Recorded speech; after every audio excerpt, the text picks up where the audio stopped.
Okay, continuing our theme on World War I tanks. Last week we actually reviewed Tamiya's new release of the Mark IV Male British tank. Now, obviously, you know, we love that kit. It's very nice, it's motorised and everything else. It's not the only player in town. Takom have also done two. They've done the male and the female, okay? The difference between the male and the females we spoke about last time was the male actually has the gun, the cannon, okay? The female has the machine gun. They also did another version called the hermaphrodite one, which had machine gun and cannon, okay? So it'd be interesting to see how these guys stack up against the Tamiya kit that we reviewed last week.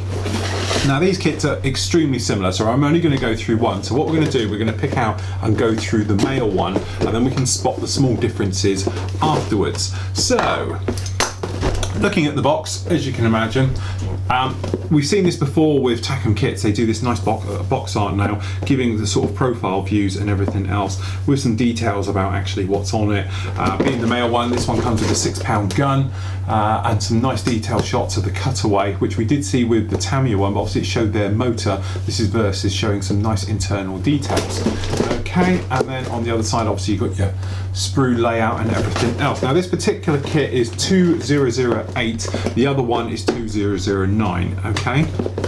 The first thing you notice is this box, it seems a lot heavier than the Tamiya one. The Tamiya one, I don't know if it's the box is more flimsy or anything else, but generally doesn't feel as heavy everything else.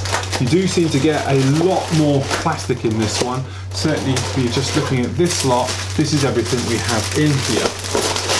The other thing that's been very nice with these kits recently that we've seen is that you actually get a very nice, thick, decent instruction booklet.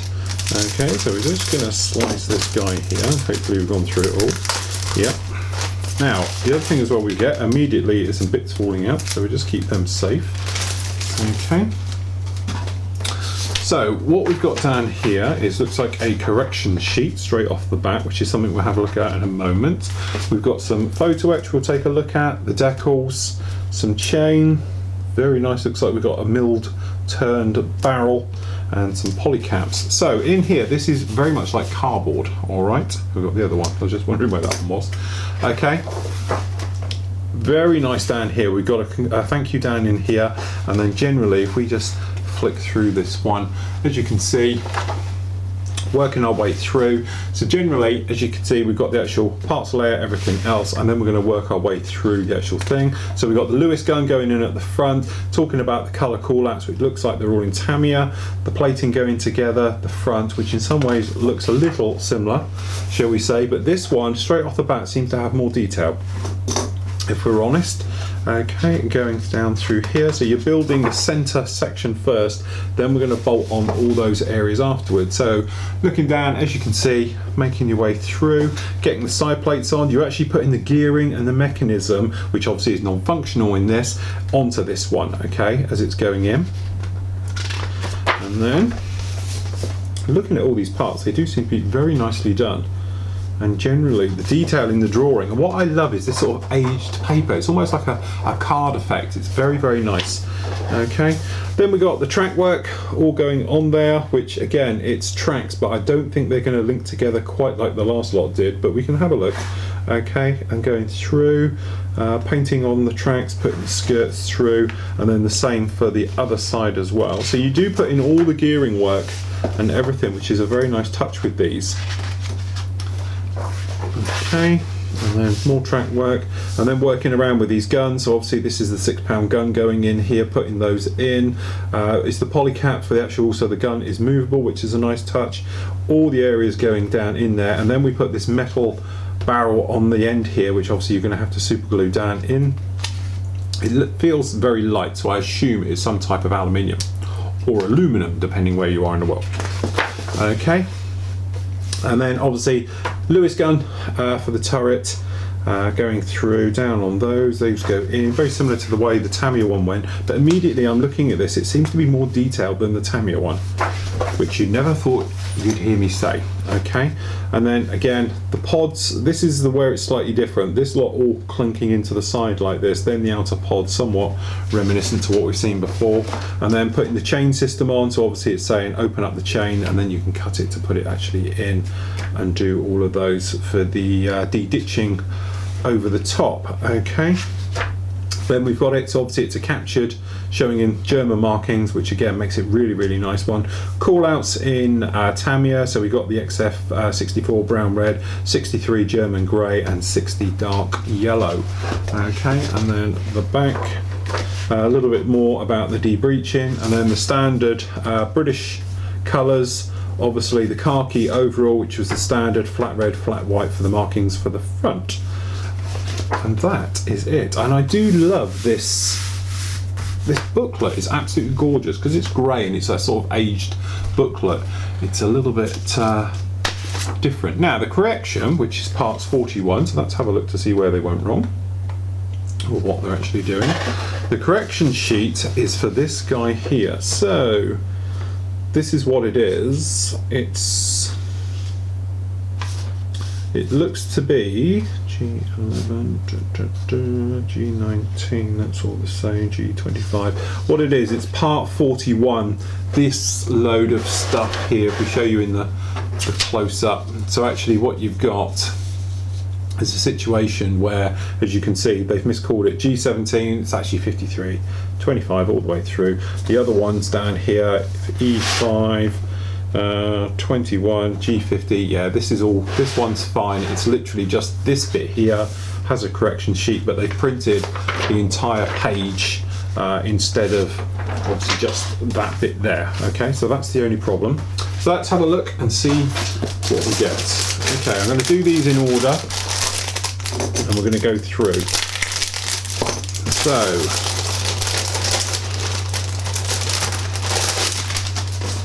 okay, looking down at the detail,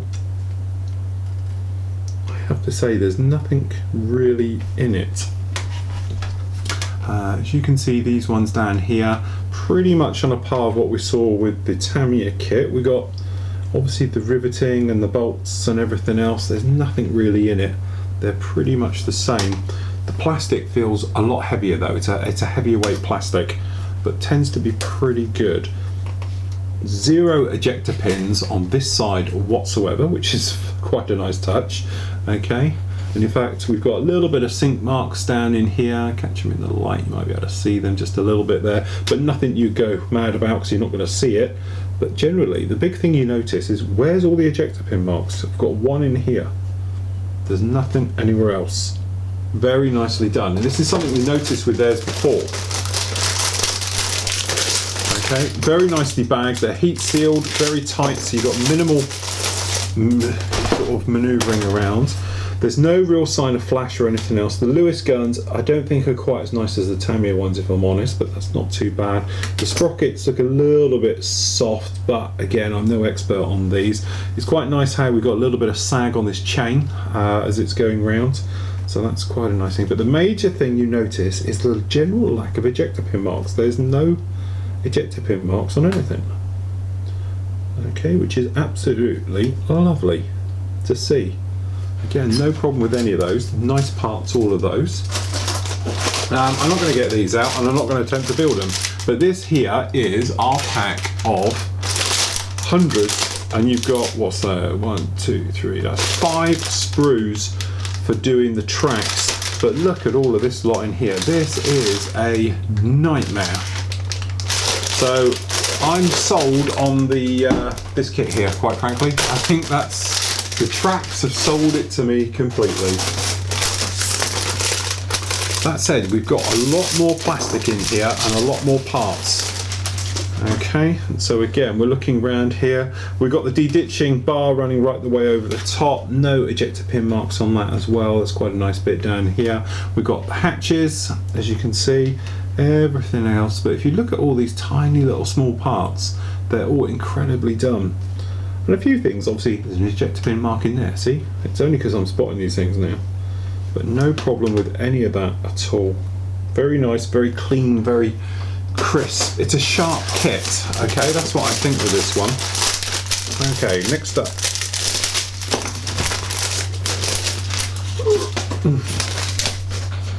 Okay, so this is where the guns are. These are these big 6-pound guns running down the bottom here. You can see the details, but you can generally see the lack of flash on any of these parts. There's no real problem with any of them, and we've got all these different ones very nicely done. And as I say, no real problem with ejector pins. You know, it's funny how some things have them, like they've got them in here, but obviously you don't see them. But anywhere that would have something you would see, they don't have them. It's really, really nice, very cleverly thought out, and obviously very well engineered.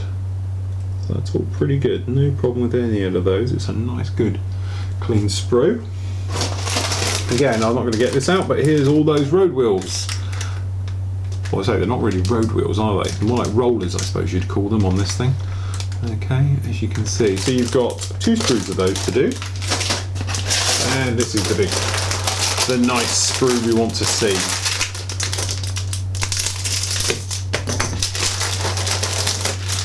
Okay, so this is where it's slightly different. The breakdown was different for the Tamiya one, but generally, as you can see, you end up with your sprue just like that. Okay, and then breaking it down, obviously in the detailed look, you can see.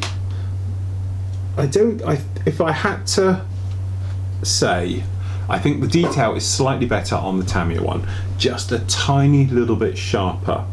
Overall detail of everything else, I think the Takom kit would win it for me. I think would get my vote for overall. If I was building it, I'd probably do the Tamiya one purely because of the tracks, which I know is a real sad, lame excuse, but it's a real ball ache really doing all of that lot when, let's face it, I played with them, I built up 5 in 10 seconds. It was a brilliant way of doing it, very clever by Tamiya.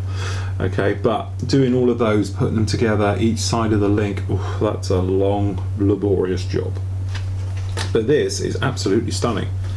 The detail, because you've got details on the inside and then the outside detail, absolutely stunning. But it's just this bolt pop riveting and bolt riveting, things like that, it's just not as sharp and precise, I think, as Tamiya has done it on theirs.